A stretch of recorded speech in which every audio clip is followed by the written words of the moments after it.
What's up? Magandang hapon sa inyong lahat mga kamanok. So once again, this is Linyada ng Mamay. So andito ngayon tayo ulit upang bigyan kayo ng update. Okay? Kung dati nakita nyo yung ating last batch, okay? Ito yung ating mga last breeds noong breeding season. Okay? So parang sasabihin ko na parang ano na to off-season breeding. So ito yung mga blocks natin na ibinreed noon. So bibigyan ko lang kayo ng update sa kanila kung ano bang nangyari na at kung gaano na sila kalalaki. Almost August 31 sila na hatch. So ngayon is December 14. So almost 3 months na po sila.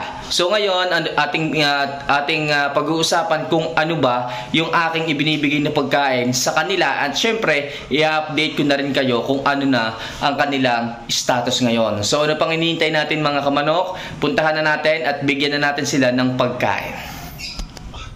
So yun nga mga kamanok, papakita ko sa iyo yung mixture. Okay, papakita ko po sa inyo ang mixture ng ating ibinibigay sa ating 3 months old na mga sisew. So para may idea rin po kayo. Okay, so tingnan nyo po kung anong ibinibigay ko at ano pong mixture ang aking inihahalo sa pagkain nila.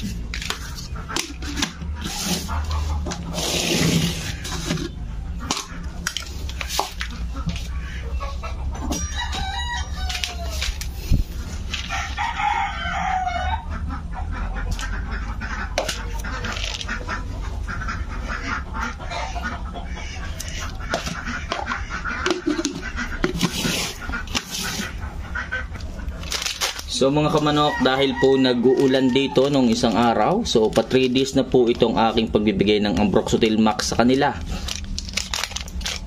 Dahil po prevention tayo sa maaaring mangyari sa kanilang kalusugan, so nagbibigay po ako ng Ambroxetil Max para sa prevention na maaari nilang makuhang sipon dahil sa nag-uulan dito nung isang araw. So ganito lang po ang mixture ko mga kamanok So nagbibigay ako sa kanila ng ganito klase ng patoka, tapos fermented Jackie oats. So nagkasama rin ako ng isang scoop ng Enerton. So babasahin lang po natin to para sa kanila. Okay, wet feeding po ang aking way ng pagpapakain sa ating mga alagang mga sisew. So ito nga po mga kamanok, ayan, nilagyan ko na po ito ng tubig, So medyo basang-basa po talaga sila mga kamanok. Minsan po kasi hindi ko na po sila pinaiinom. Okay? Kasi po pagka maulan po, baka po kasi magkasipon sila, so hindi ko na sila pinaiinom. So dahil pet feeding naman tayo, so dinadamihan ko na lang po ng sabaw ng tubig para po kahit hindi magpainom, okay lamang po.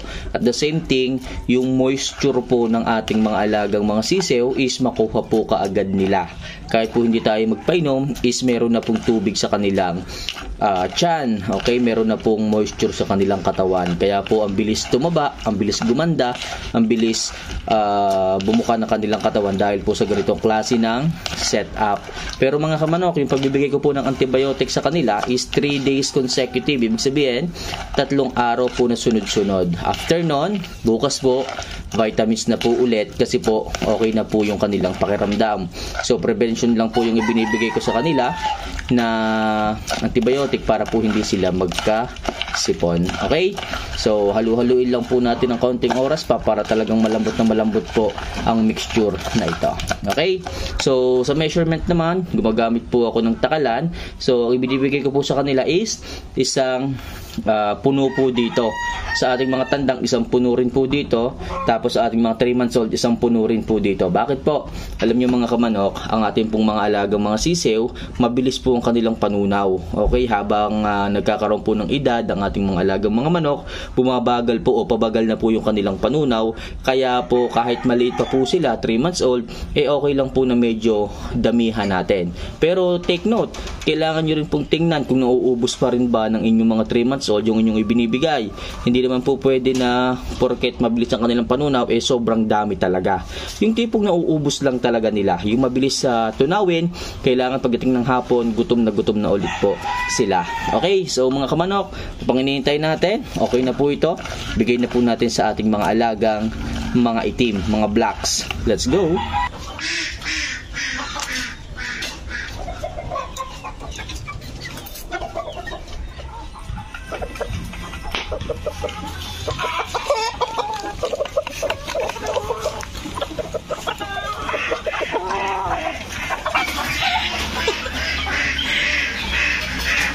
So yun nga po mga kamanok, nandito na po tayo sa ating mga alagang mga sisiw sa likuran ko. So bago ko po i-update sa inyo yan mga kamanok, gusto ko lang ipakita at pasilip sa inyo ang ating mga naka-cords.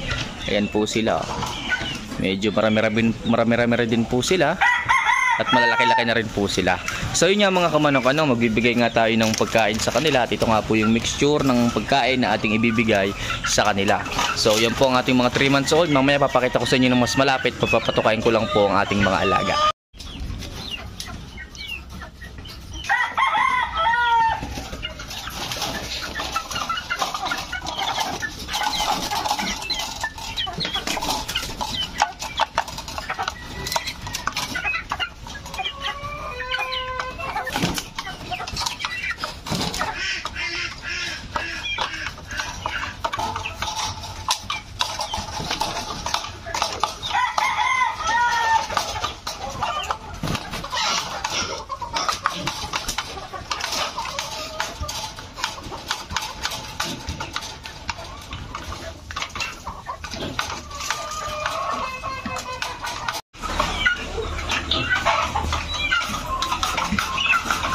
So ito nga pala, bale mga kamanok, yung ating ibinread last August 31. So malalaki na po sila, almost 3 months old na po. August, September, October, November, December. So 3 buwan na po sila.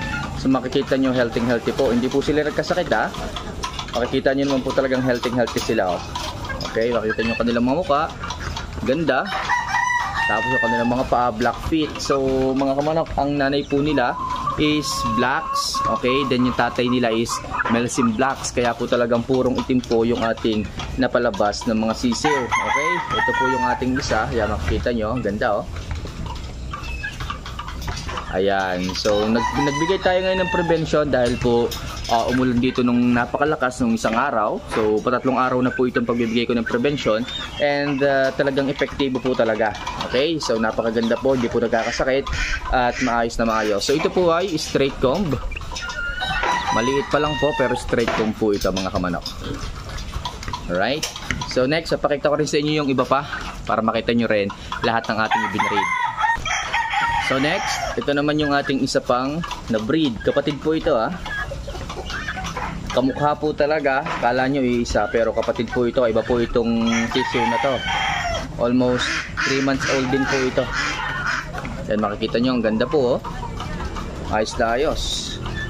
Ang paa nila oh, itim na itim. Talagang napaka-healthy nila. Kung iipuin nyo po mga kamanok, napakasisikip po ng kanilang sipit-sipitan. Okay? Para sa akin, ito po ang isa sa aking mga pinipili pagdating sa aking mga inaalagaan. So yung mga medyo sikip po yung sipit-sipitan. Kasi para sa akin, sila po talaga yung mga healthy na manok. Okay? So yan po, makikita nyo ulit. Ang ganda. Alright? So sila po ay 5 po. Out of 12, kung tatandaan nyo dati, 12 po ito. So, meron din pong nag-abroad kasi nga po, dinaanan po ito ng bagyong, hindi ko matandaan pero isa pong malakas na bagyo yung dumating dati. So, may namatay po tayong mga sisiw. Well, parang isa lang po yon. Then, ito po yung natira. Okay? So, next, kunin natin yung iba. So, next, ito naman yung isang kapatid nila. Okay? So, kapatid din po ito, medyo maliit-liit nga lang po ito, pero sadya pong ganito ang size eh. Hindi po uniform yung sizes nila, pero hindi naman po sila nagkasakit. Okay, makikita nyo naman po ang ganda, healthy din po ito. So ito naman po ay P-comb, mga kamanok, P-comb po itong ating isang sisiw na to. Ayun, makikita nyo yung paa, blacks na blacks po, yung kanyang kulay, itim na itim.